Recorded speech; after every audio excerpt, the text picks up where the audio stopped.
Welcome to Is Your Way in Your Way podcast, where your host, Cassandra Crawley Mayo, helps you break free from obstacles and live life on your terms. Get ready to embark on a journey of self-discovery, empowerment, and inspiration. Tune in as we dive into captivating conversations with experts and explore topics that will ignite your passion and drive. Are you ready to unlock your full potential?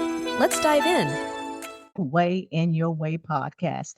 And for those new listeners out there, my name is Cassandra Crawley Mayo, and I am your host. And I always share with individuals what an interesting name of the podcast. Now, think about it for a minute. Is your way in your way? And actually, that's the title of my debut book. And I am certainly qualified to even talk about this, because I've been in my way, it seems like all my life.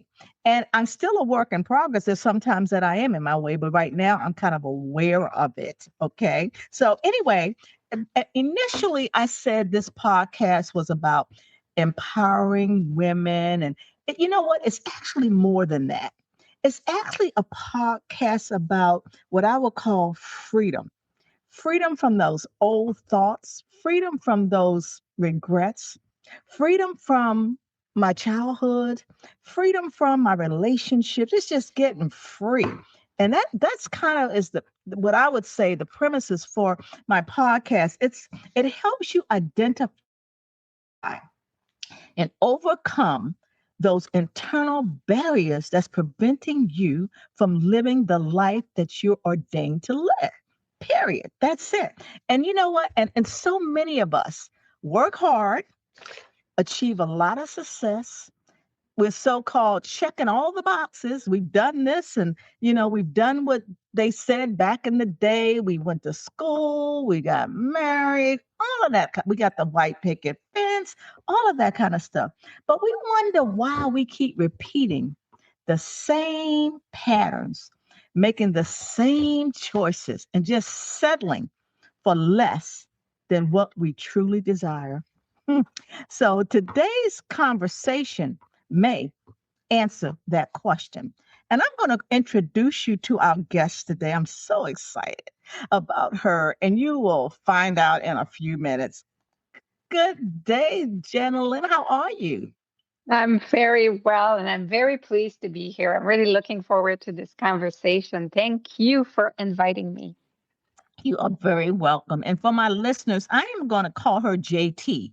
Just for the record, okay? So when you're like, I thought her name was Janeline, I'm like, Elaine, it is, but I'm gonna call her JT because I feel like I know her pretty good now. Now, JT is an executive coach, a clinical hypnotherapist who believes that the greatest transformation doesn't begin with changing your circumstances. It begins with changing your subconscious belief. Subconscious beliefs is possible. So in other words, changing what your subconscious believes is possible. If you've ever felt stuck, even while appearing successful, this conversation again just might help you discover why. And more importantly, how do you move forward from all of that stuff? And prior to me and JT having a conversation, I want to share a little bit about her bio so that you may understand what is qualifying her to even talk about what we're going to talk about. And also that will help you perhaps move beyond all of those beliefs that you used to have and those patterns you've been sticking with for many years.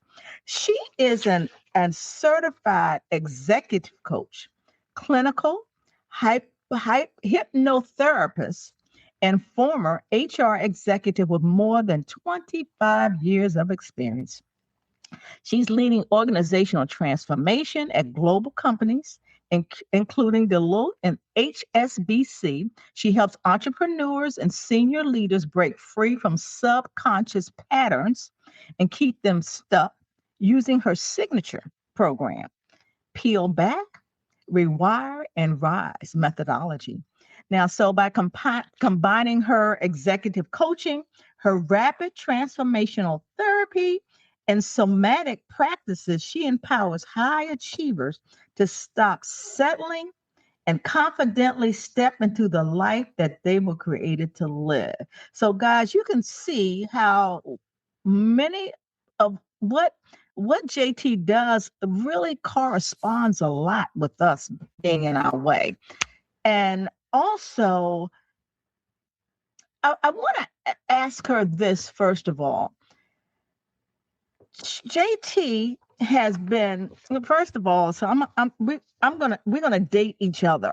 She used to sell encyclopedias.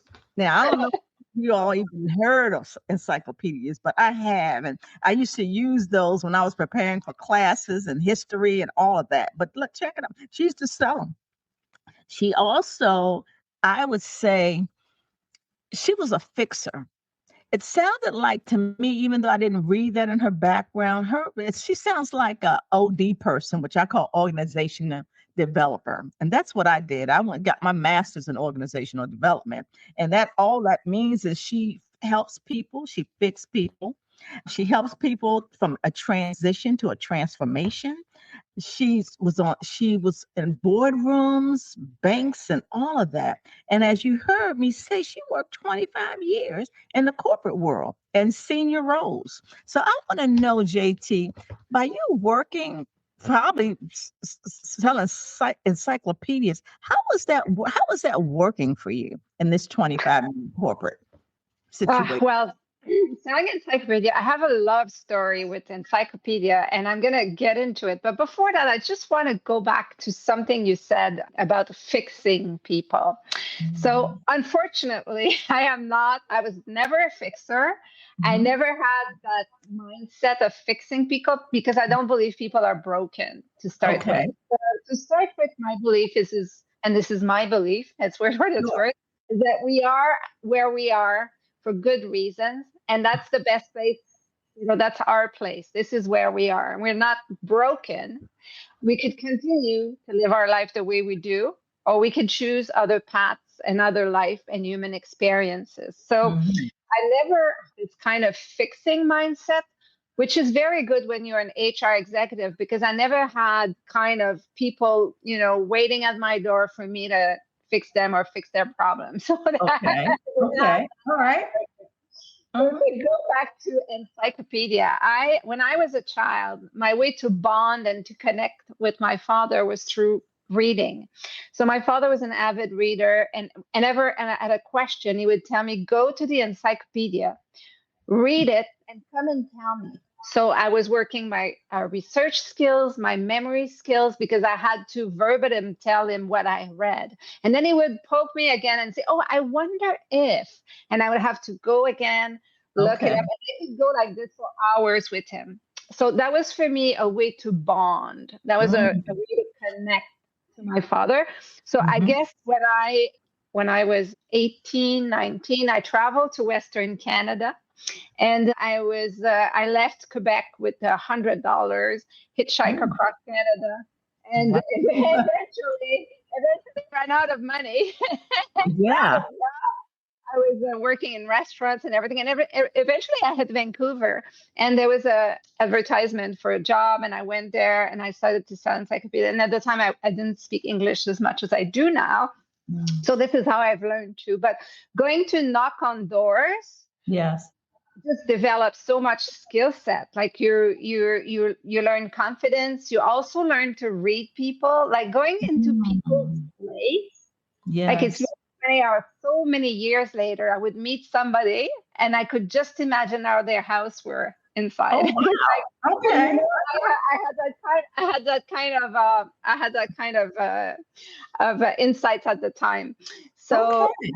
So that was my, and I did very well, actually. Paid my study. I won trips and awards. So selling as a skill, it's something that will serve you all your life, whatever you do. Yes. Selling ideas, influencing, selling ideas.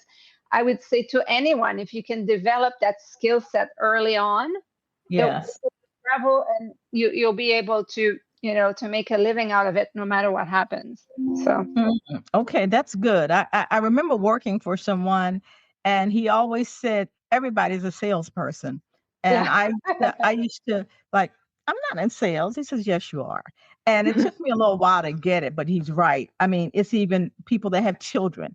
It shouldn't even be selling, but you have to get them to see your point of view, and just Exactly. it entails a whole lot of stuff. I want to go back a bit, and I appreciate you. I stand corrected when I say fix, and you're certainly correct. And what I should have said, and I'm going to say now, that you led people from a transition to a transformation.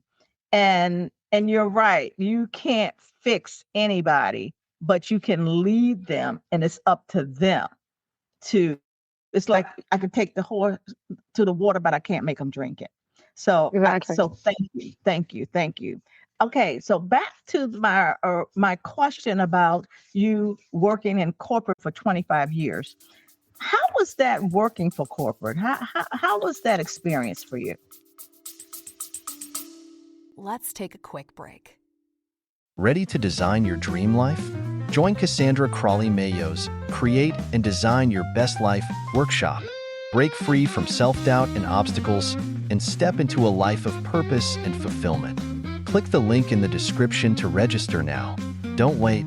Spaces are limited. Start living your best life today. I've had, I think, the most amazing career and experience for, I think, 3 good reasons. The first one was I got mentors and people I work for who were top of the class. Like my first HR boss, VP, I didn't have yet my paper. I was still in school. She had me in an interview and she said, you don't have the paper yet. You don't have the experience, but you have all the right answer. I know you can do that. And she gave me the job, right? She gave me the job. She was at the end of her career. I spent 5 years with her. And it's like if I would have spent 20 years, like she was giving me, so much confidence, and she was trusting me, and she was entrusting me, and she was correcting me. I'll always remember. I had a meeting with a VP and she said, how it goes. I said, I asked him to come. And then she said, you go to the VP. Your rank is lower than him. You go to him. You don't ask him to come to you. She was always like, she was really as teaching me a lot of things. A lot of political skills, technical skills, relationship skills. So I spent 5 years with her. So after that, again, I did a merger. And so 2 law firms were merging, one from Toronto, one from Montreal. And the person who had me in interview said, oh, you never done it, but I know you can do that. Oh, wow. Another one. And so again, I had that mandate of amalgamating the 2 law firms. That was an amazing experience. I loved it. So I was always in between. And then after that, I got at banks and at professional firms, and always in between. We're having a transformation. Yes. And we're giving you've never done it, but that's okay. I'm sure you can do it. So that's the first thing I would say that's been great for me in the corporate world.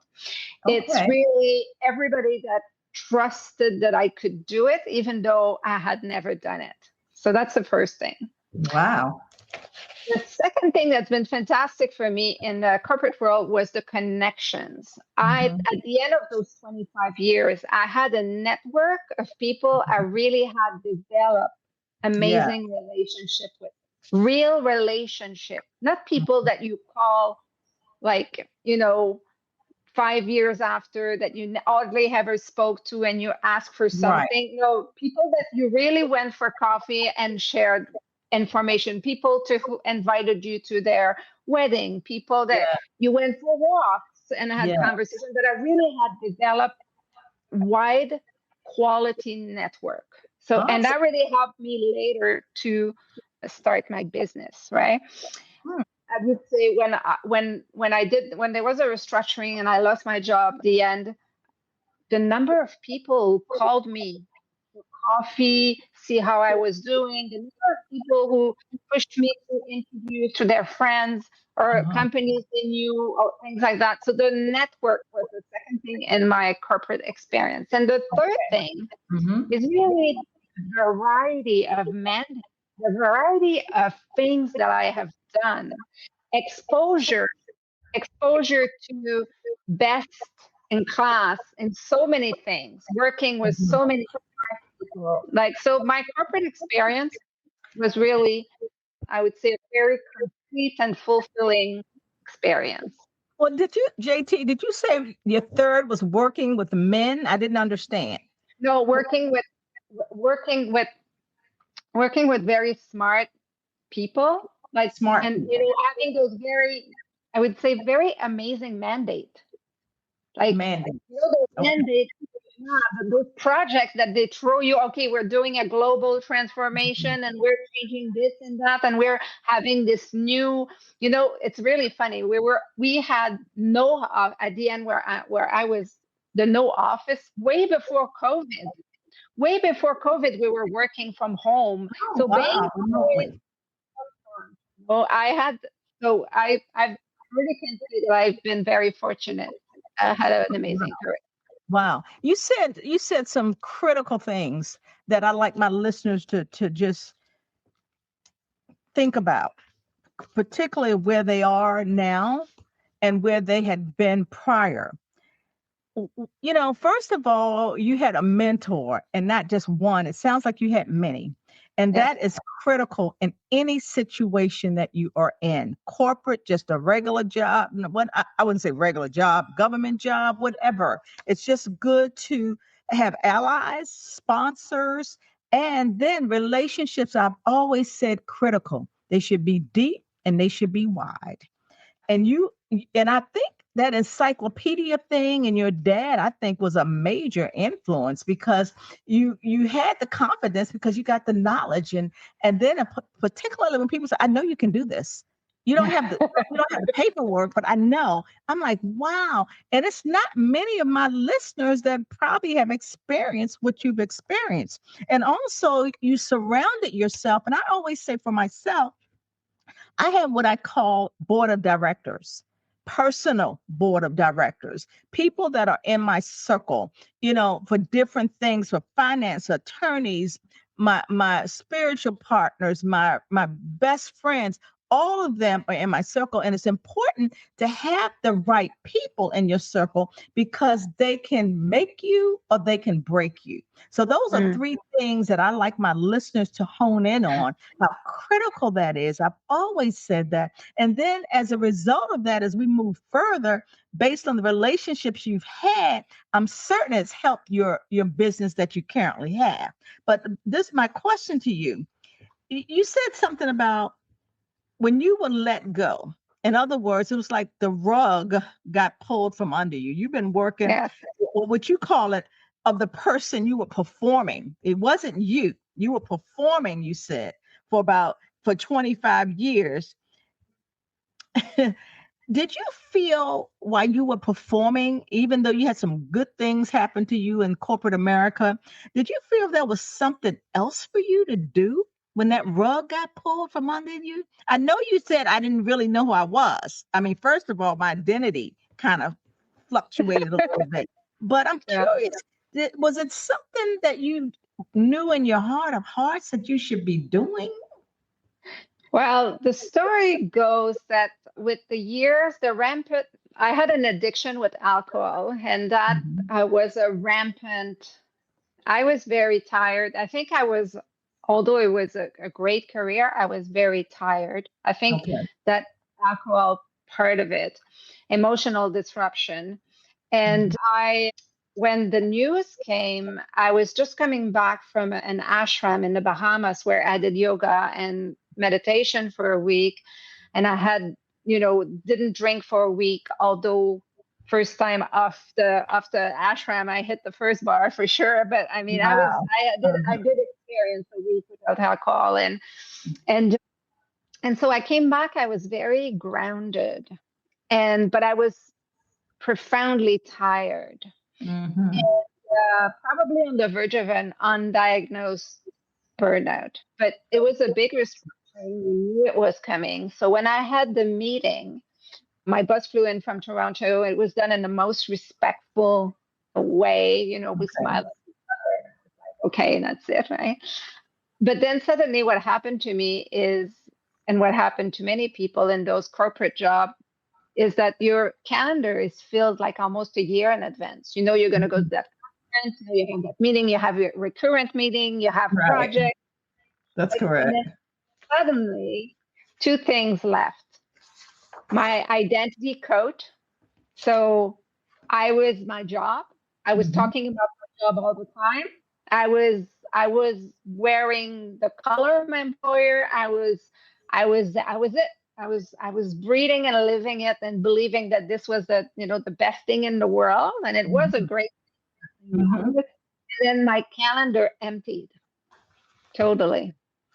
So I woke up one day and that feeling of not knowing Mhm. what is on the agenda tomorrow, the day after, the other day was the scariest thing ever. Mm. No identity, no agenda, and alcohol problem. So what do you think I did? I drank more and more Right. and more. Absolutely. Uh-huh. Right? That's right. This became, I would say, that the last push, the last chapter of my drinking. And it's been 9 years sober now, but that's really when I took my last, I would say, hit. I started drinking more and earlier until it was no longer possible. Okay. What was it that made you stop? I mean, So first of all, this is what I want to say.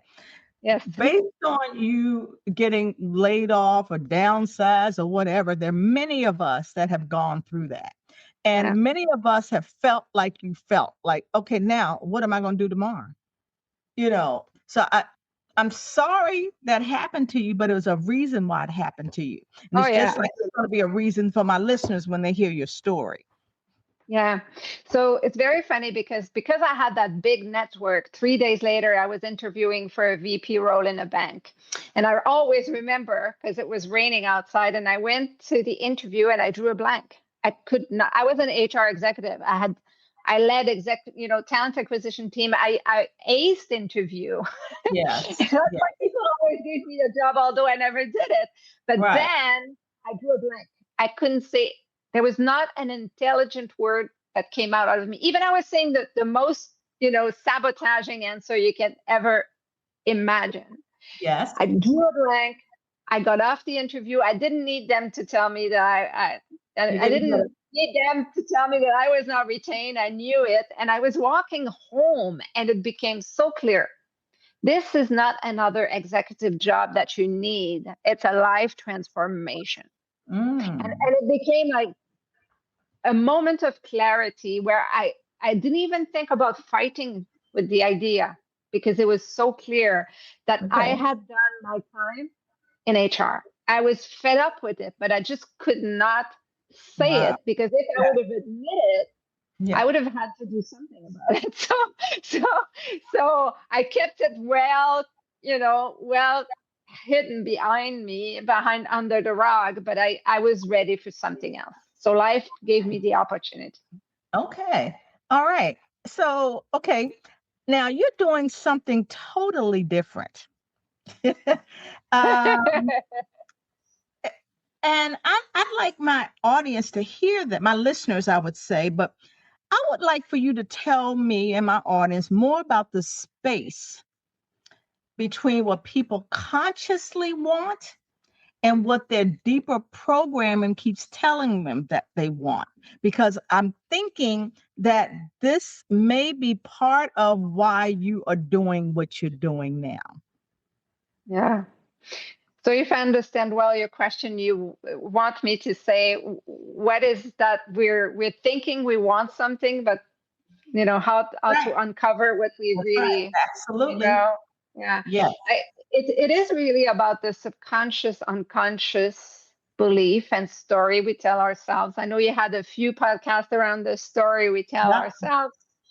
And so sometimes for many good reasons, Like for me, it was for security because I wanted to have a career that offered security. So I had the belief, many people were telling me you should have your business, you're already a certified coach, you should have your coaching practice, etc. You're so good, blah, blah, blah. And I would always say, no, I prefer my security. And so the thoughts that were feeding that was, I can't make it on my own.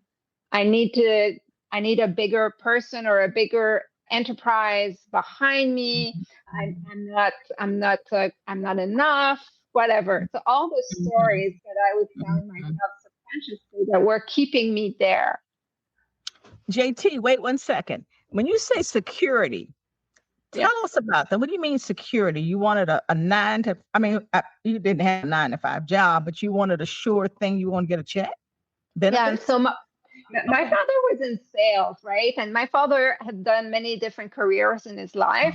And sometimes we were struggling. So sometimes, and I hated it. I hated his answers when I asked him for something like, I don't know, it depends how much money I'm going to make this month. And now we have a lot of money and we do a lot of things. And now we have less money and we do less things. And I hated that. I hated it with a passion. And I wanted something steady. I wanted to know how much money I was going to get every month or every week or every 2 weeks. Right. I wanted to have the benefits and I wanted to know where I was. Right. Exactly. Yes, I get it. Okay. All right. What the story that was feeding that was really subconsciously like, I can't make it on my own. I'm not. And despite all the people telling me and seeing things in me that I didn't see for myself, I kept saying, I prefer my security. I prefer to stay there. That's correct. Okay. So in other words, you were in your own way. I was in my own way. This, I don't do this. How did you how did you come about removing that? So we transform 2 ways. There's 2 ways to do that. Either you go under hypnosis or other kind of modalities and you rewire. So you know that basically we feel what we believe. Neurosciences has proven that we feel what we believe. So if you have a belief, this brings you an emotion. This emotion brings you into action, and those actions becomes your life. So if you change your beliefs, you change your emotion, you change your actions, you change your life. So that's one way of transforming. Right. Give us an example of a belief and an action. Name something specific. Yeah, I'm going to take something very simple, the fear of public speaking. I have many clients that have the fear of public speaking. They don't apply to a certain role. They don't take certain opportunities because they're going to have to speak in public. So I have a lot of clients doing that. So let's say I have the belief that I'm going to be ridiculed. People are going to laugh at me. I'm not interesting. So I'm gonna tell her I'm not interesting. People are not interested in what I'm saying, and that's all subconscious. Then I'm gonna start to be nervous. My body's gonna be like this. I'm gonna be wet. I'm not gonna sweat. I'm not gonna sleep before. And then my presentation is gonna, my voice is gonna be shaky. My posture. Okay. All right. If I change that belief by people love to hear what I have to say. I have so much to share. I'm so interesting. I'm indifferent to them when they look at their phone or when they go to the bathroom, when I speak. And then that brings me into a different posture. That brings me into a different emotion. I'm proud. I'm confident.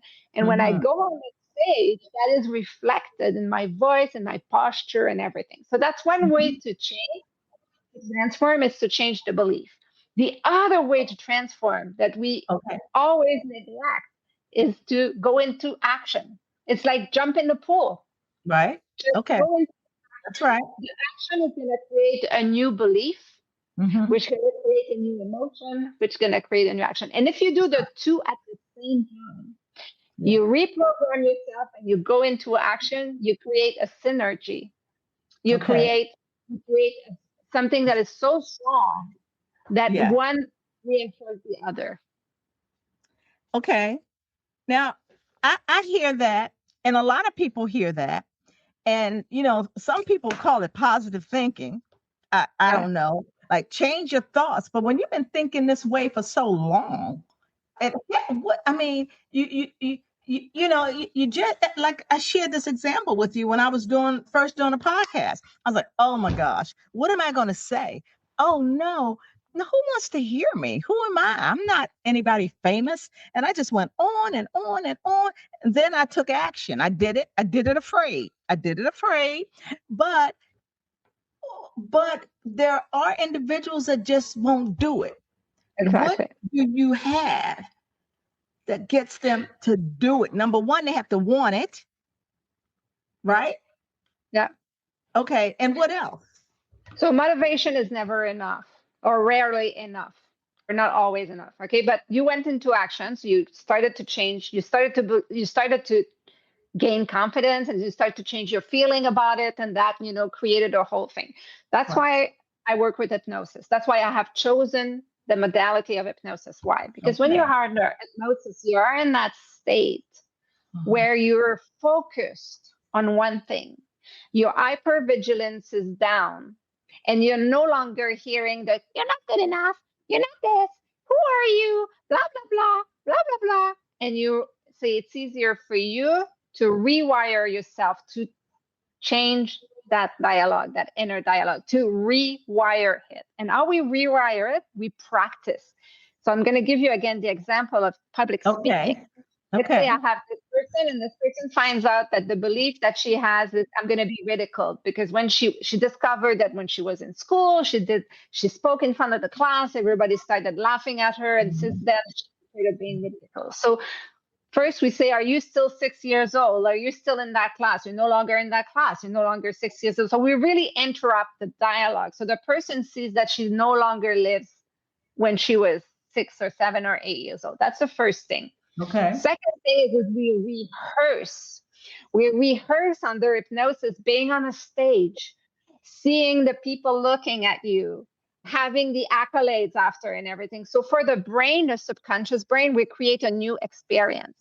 It has already happened for the subconscious mind. So when you go on the stage, it's no longer the old movie, because we've interrupted the old movie and replaced it with a new movie. And the new movie who's playing in your head is, people love to listen to me. People people tell me I'm fantastic. They learn from what I have to say. This is what I want to share with them, because we have rehearsed it many times under hypnosis and created that new wire, that new neural. I have always been fascinated by hypnosis. I think I tried it one time and it didn't work. And what made you go into doing hypnosis? Yeah, that's again a life threw it at me. So I never thought I would be a hypnotherapist, but I was already an ICF certified coach. So, and ICF means what? International Coaching Federation. Okay. Which is the highest, organization that certifies coach. That gives you So one day I took, how when you're in transformation, I always say to people, and anytime anyway, be curious, go out there, try things, right? And your subconscious mind is going to bring you to places, do things that are new. So I went to this NLP classes for one weekend, and there was a demonstration of hypnosis. And I always raise my hand to be a guinea pig. And I love the experience. And I said, okay, at the time I was sober, and I had a team around me. So I had, a personal trainer, nutritionist, etc., who were helping me stay sober.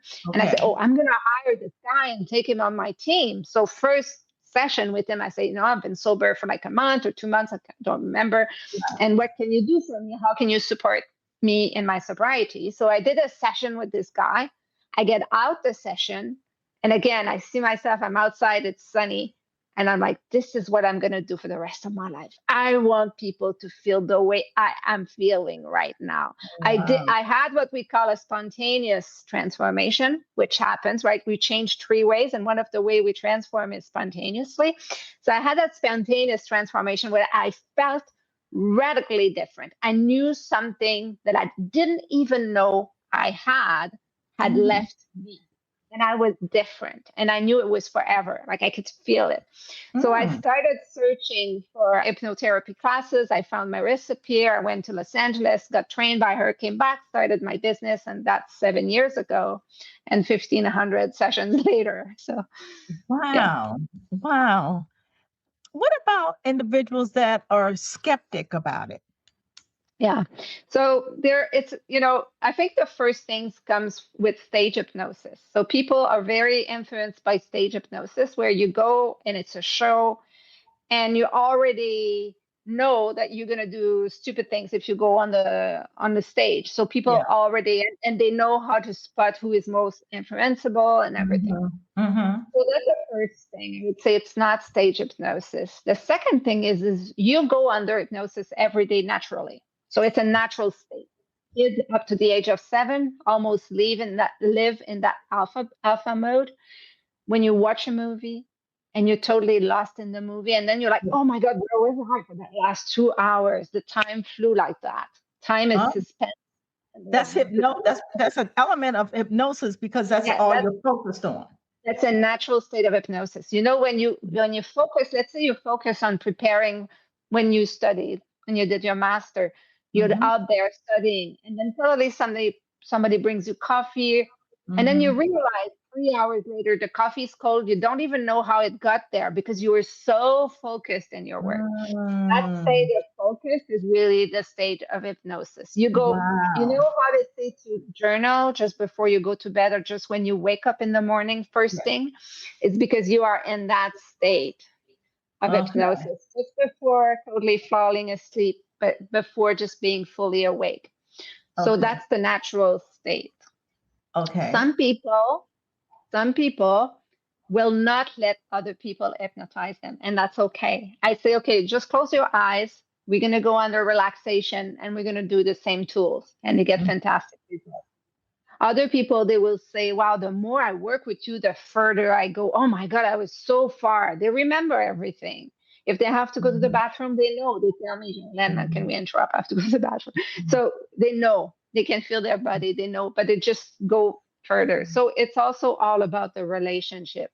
The relationship of trust that we build together allow people to let themselves go, right? And there are people, yes, that will not, maybe over those 7 years, I have maybe 4 or 5 clients that, did not go under and don't want to go under, and that's fine. we don't really have to force anyone. Yeah. Well, in the beginning, I talked about, why I'm doing this podcast, and it's to help individuals to identify what are some of those internal beliefs that's preventing them from living a life that they were created to live.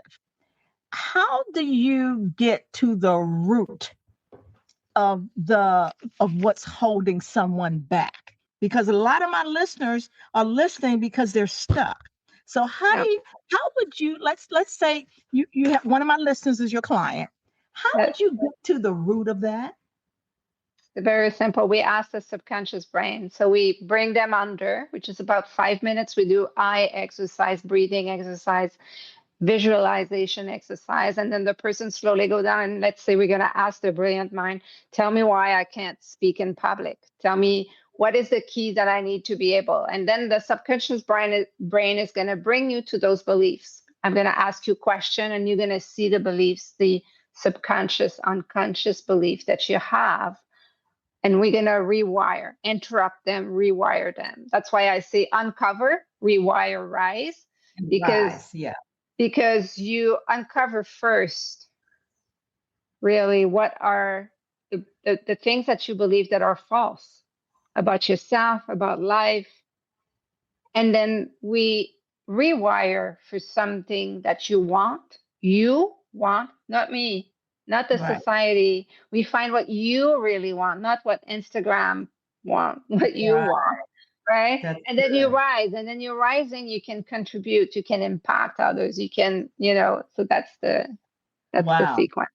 So it's the same thing as someone in a toxic relationship, and they just can't get through it. It's kind of like your alcohol, the addiction. They just They know it's not good for them, but they just can't let it go.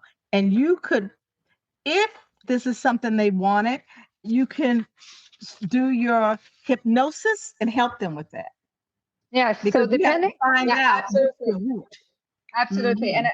And I in the 3 steps to transformation that I have developed, the first step is to have a team around you.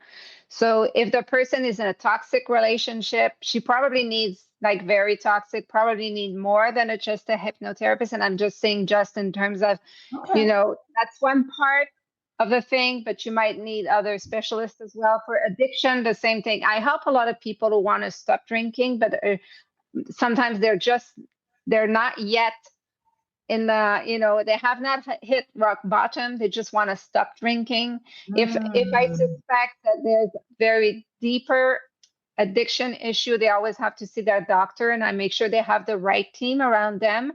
I, was addicted myself. I'm still going to be an addict all my life. I mean, that's, the brain has been damaged in that way, right? And so I needed other support.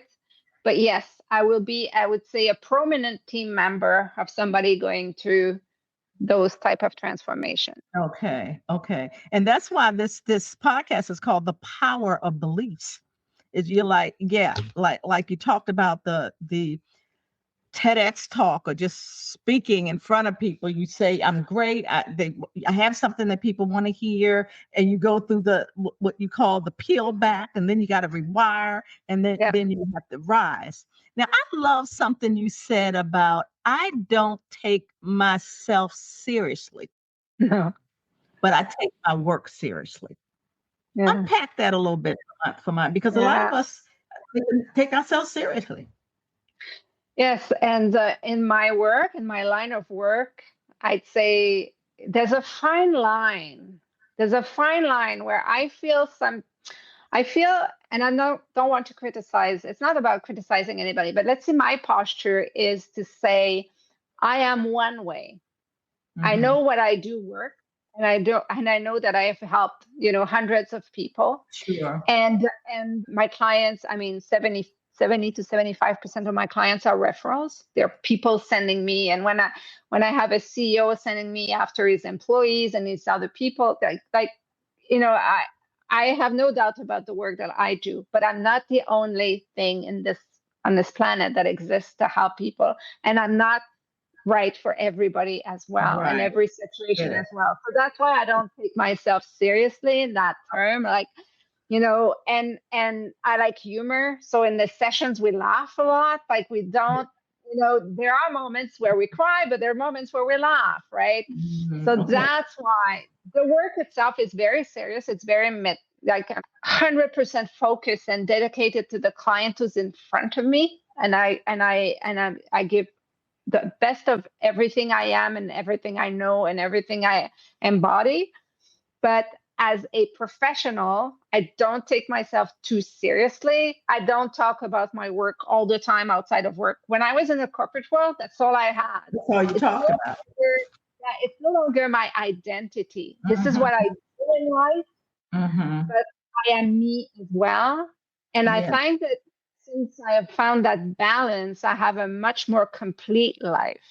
So that's why I say that's good. So not so burnt out like you were. Yeah, exactly. Yeah. Oh, I'm not burnt out, but I'll have lots of energy. Oh my gosh, that's wonderful.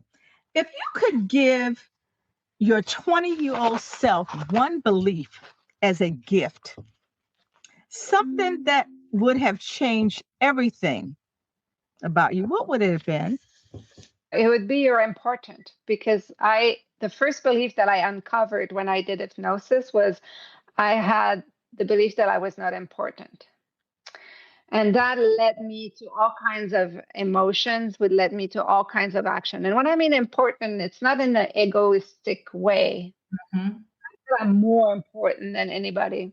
Right. Is I matter, right? It's more like I matter. I'm important. I matter. And I had the belief that I didn't matter and that I was not important. So at 20 years old, if I could switch that early in my life, I think I would have a much more enriched human experience. Ah. So that was before people said it's something about you. You don't have your papers, but we're going to hire you. Was that Yeah, before that? even if they would say that to me, there were parts of me with that bit of an imposter syndrome where I would say, well, if they really knew who I was, they wouldn't say that. But Mhm. but I love challenged, and I had some capabilities and capacities and energy and passion, and I had that.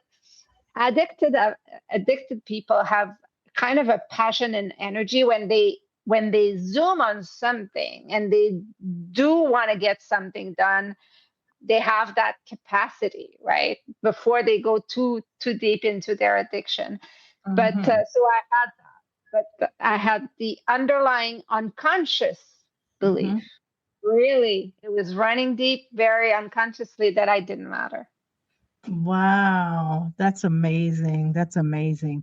Before we talk about what I want you to talk about your call to action, but I'm not really. I want my listeners to be somewhat clear about when the rug was pulled from under you. You kind of lost your identity because you were part of the brand. And so there are people now that have been laid off, they're looking for opportunities. What advice would you tell them how do they move forward with that?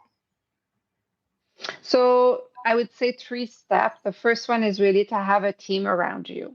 Okay. So don't do that on your own. Okay. Mm-hmm. Have a team around you, right?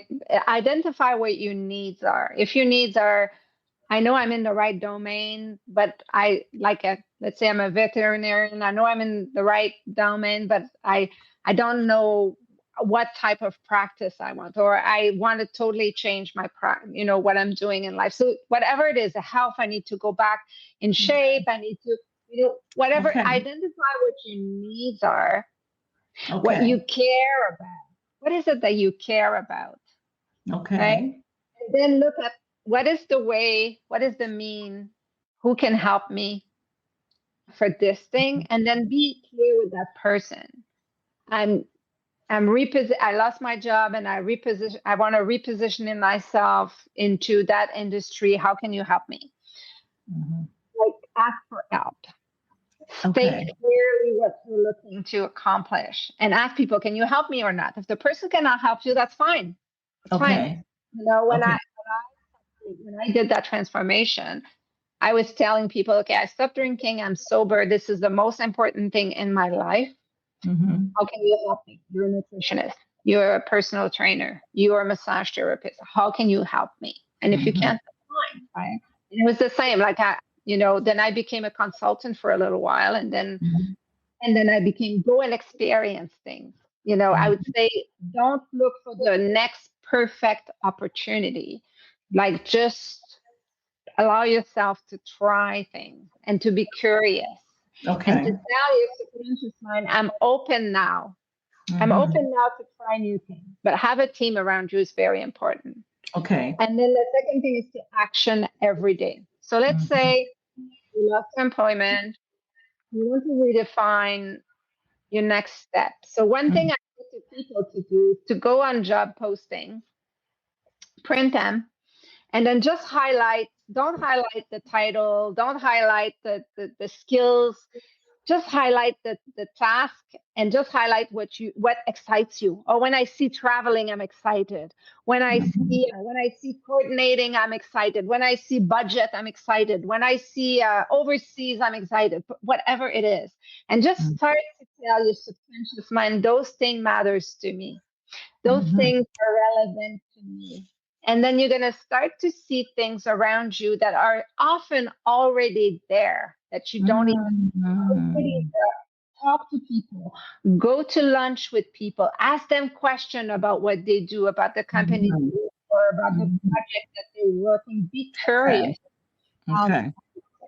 Right. So in other words, you need people to help unpeel what it is yes. that you want to do because it's like, well, can you help me? Well, I don't know. Well, first of all, help. What do you want to do? Like yours was one, you want to stop drinking.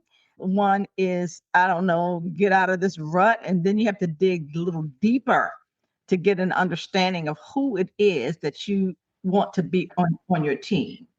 When I work with people for their career, what I say is this: 3 things is going to happen from our work together. Either you're going to say, I'm at the right place, I just didn't have the right thoughts or the right belief. Now that I have changed my belief, I realize I'm at the right place. It's the right job for me. Or you're going to realize I'm at the right place, but I need to renegotiate certain things. Or you're going to say, this is not for me. But the next step is, you don't want to run away from where you are. If you're still employed, you want to go towards. So then we look at, again, in your subconscious mind, what is the path for you? What does it look like? Where are you going to go towards instead of running? Okay. Well, you have a call to action that I love. And I would tell my listeners, if you're a high achiever, or either you just feel something is missing, are they able to book a free call with you? Yes. Tell them about that. Tell them a little bit about that. So you can book a free call. There's a pre-questionnaire that gives me an idea, and then we just talk like you and I just talk now. And we talk about what is your issue, what is your challenge, what you're trying to accomplish, and we see, am I the right person for you or not? If not, what other avenues could you explore? My base program is really 5 sessions. And I see you every 2 to 3 weeks. It's a 2 to 3 hour session. We go really deep, and that's really my base program. And most people enter through this door. And then after that, we decide on 6 months, a year, depending on, on what the needs are. Some people, the 5 sessions are just enough to solve what they needed to solve. But yeah, I love those free calls because I get to connect with people. Okay, good. Sometimes I'm the right person, sometimes not. But whatever it is, it's always good to get to know people. Excellent. Well, how can my listeners get in touch with you? Yeah, hypnocoach.ca. That's my website. Say that again. Yeah, hypnocoach.ca. Oh, hypno, Hypno. Yeah. No, sorry. Hypnocoach. Okay, hypno coach. Yes. Okay. With my accent, hypnocoach.ca. for Canada. And yeah, so they can sign up to my newsletter. They can book the free call right from there. Wow, that's wonderful. Well, JT, like I told JT when we came on, I'm like, I started to just book a call with her since it's complimentary. I did not, but it doesn't say I will not. So just for the record, I thought that was funny. I was like, wow. Well, JT, it was my pleasure to speak with you. You brought in a modality that I don't think many of our listeners, they may have heard of it, but you gave them a more in-depth. You talked about the peel back, the rewire, the rise, and the methodology that you take them through to get to where they are. So for those listeners who listen to the end of this podcast, first of all, I'm honored, and I thank you for doing that. And also, I would love for you to hit like and subscribe, because if you thought this was good, keep it moving, because the others are going to be just as good. And it's going to give you what I call an opportunity on how to move forward beyond what has you stuck. So again, JT, thank you so much. And my listeners, as I always say, God bless you and bye for now. Thank you.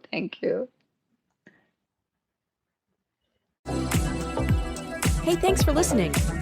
If you've been enjoying our empowering conversations, make sure you don't miss out on future episodes of Is Your Way in Your Way podcast.